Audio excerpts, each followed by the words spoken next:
YouTube, what's up everyone? Welcome back to the show. Look, XRP, it's moving in a way that we haven't seen since the early breakout days. And the data behind the scenes, it's screaming that something massive is loading. Whales are moving. Wall Street is circling, and the next liquidity wave is forming right now.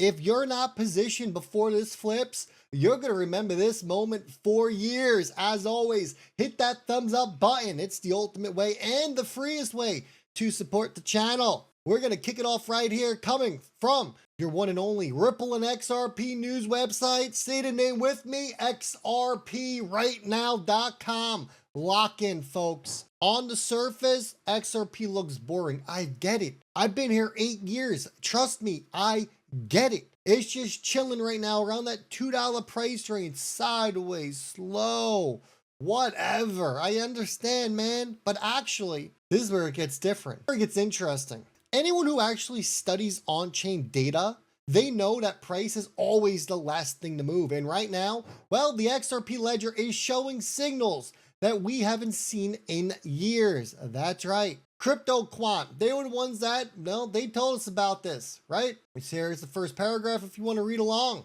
They confirmed that XRP's velocity exploded to 0.0324. That is the highest it has been in 12 months.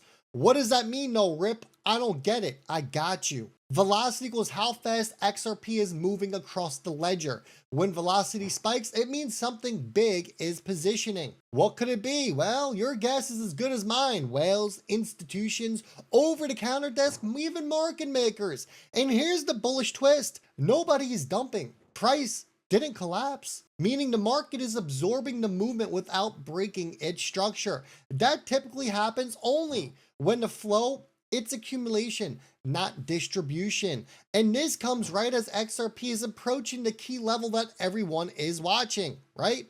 We break 228, 275 comes fast. We break 275, $3 comes fast. But what about the downside? I got you covered as well. $2, major key level. We might test it, we might not. $1.90, $1.70, and $1.50. We can start talking if for some reason we break under $1.50. It's about a 20% correction, give or take from here. 20% in crypto, it's nothing. Well, it can go down 20% and up 80% the next day. Look, here's the point. This is the exact kind of setup we saw on Bitcoin right before it detonated during its ETF mania. On-chain, it tells us the truth long before price actually emits it. And things get even crazier here because Franklin Templeton, that's right, we talked about this last video, but we're gonna listen and get into this again because some more details have come out. Frankie T, they stated that 2.3 trillion in liquidity. It could flow in XRP. Let that sit for a second. Really digest that. 2.3 trillion could flow in XRP. Where do you think the price is going to go, folks, if 2.3 trillion injected into XRP? This isn't Twitter hype here. This isn't a maxi talking.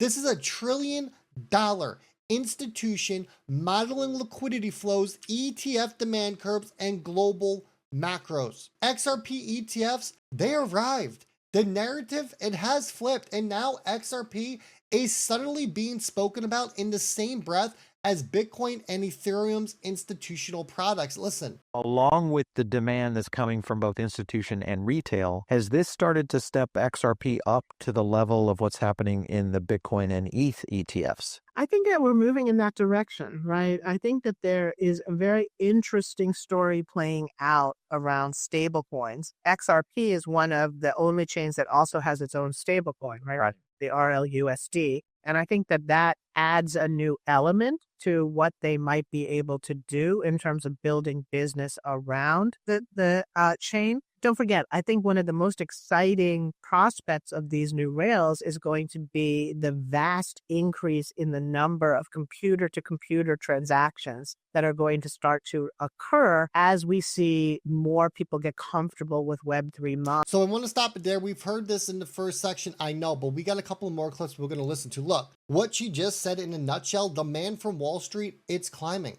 Retail, it is finally starting to wake back up, and ETFs, they're pulling supply off the market. This is exactly what happened before Bitcoin went vertical. And speaking of long-term positioning, folks, look, We're going to take a quick pause and talk about one of my sponsors because I've been talking to a lot of long-term holders lately who signed up for one-on-one calls. If you haven't got your call, go book it. Link in the description. People who actually understand what's happening right now. And if you're someone who's holding XRP for the big move, you need to hear this. iTrustCapital is hands down the safest long-term option I've seen. Your crypto sits in Coinbase's custodian option or Fidelity's custodian option, both institutional grade, both cold storage, and both unhackable. And get this, the only place your assets can be withdrawn is directly to your bank account. No random wallets, no phishing risk, no oops, someone got my seed phrase. Just premium custody designed for long-term wealth here. I've got zero worries with my long-term holdings that I keep over there. Why? Because if someone does hack my account, the only thing you do is cash it out into my bank account. Look, if you're planning for generational moves and not short flips, iTrustCapital, that is exactly the kind of fortress custody you want with the XRP institutional wave is building in the background. I got a link down below. You use it, you get a free $100. Why not? Now let's get back to the heat because we come to find this out. Treasury, the company that Ripple purchased, right? They dropped a report, a pretty insane report. And because I like y'all, I'm going to sum it up for you. They stated that global finance teams today are under insane pressure. Real-time liquidity demands, they want faster settlement cycles, tighter risk controls, leaner terms, more automation, and cross-border speed expectations. The old treasury systems, they can't keep up with this. Strategic Treasury's latest report basically said the quiet part out loud. The old way is dead. Real-time, automated, interoperable systems are the future. And guess what blockchain is literally built for that use case? The XRP ledger. Real-time settlement, on-demand liquidity, low cost, high throughput, and enterprise-ready design. Corporations, look, they move slow, but when they transition, they all transition at once. And the timing is perfect because what comes next? We're talking about RLUSD being the jet fuel. Liquidity is the #1 bottleneck for institutional settlement, not technology, not regulations, and not speed. Liquidity, folks. RLUSD, a US regulated XRP ledger native stablecoin. This changes the entire equation overnight.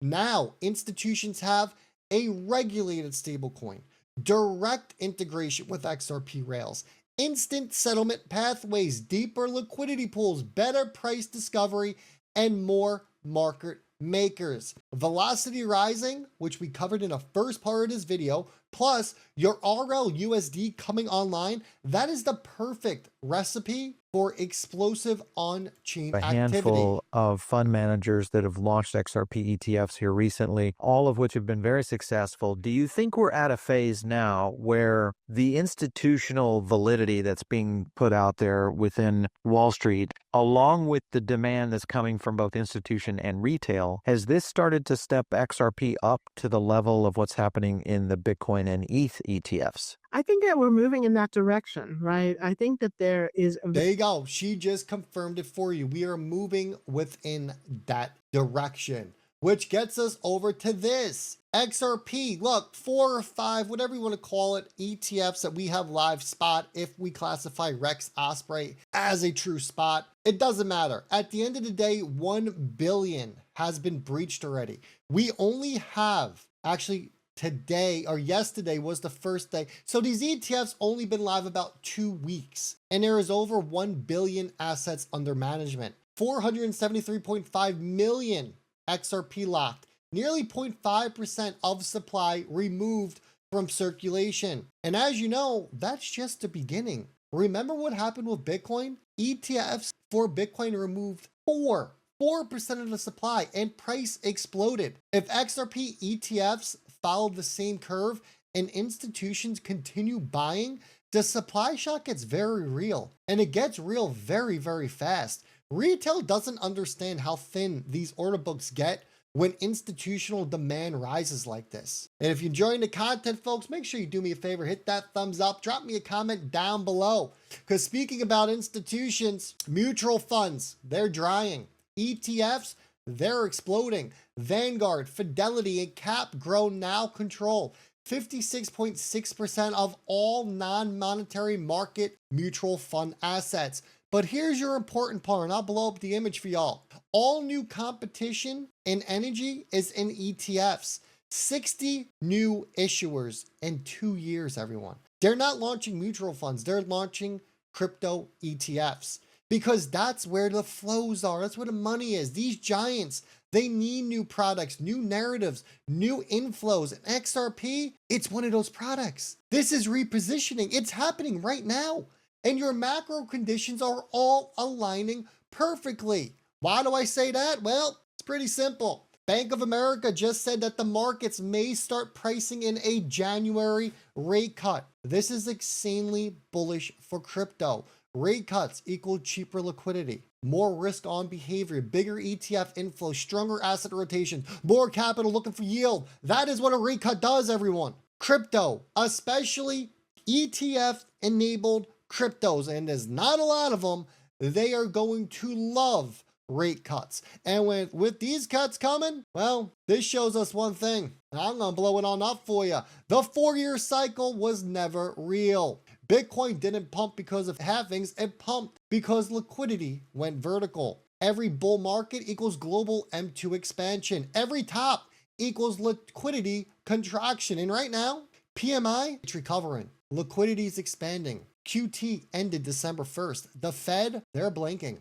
Global M2 is turning up. This is the exact macro setup that triggered the 2017 mega run, the 2021 super cycle, every explosive alt season ever. But this time it's different because now we have ETFs, institutional rails, enterprise integrations, XRP velocity surging, RLUSD coming online, supply being locked away in custody, whales moving before the breakout. This is what it looks like right before the ignition point. Make sure you go down to the link below, get yourself signed up with iTrustCapital, use their custody solution, no monthly charges, a 1% fee when you do move your money. It is lower than 95% of these exchanges out there. I need you to do me a favor and hold tight. These markets are about to get very rocky, very volatile. Do not let them shake you out that tree, folks. Greener days ahead. Remember that. Rip told you so.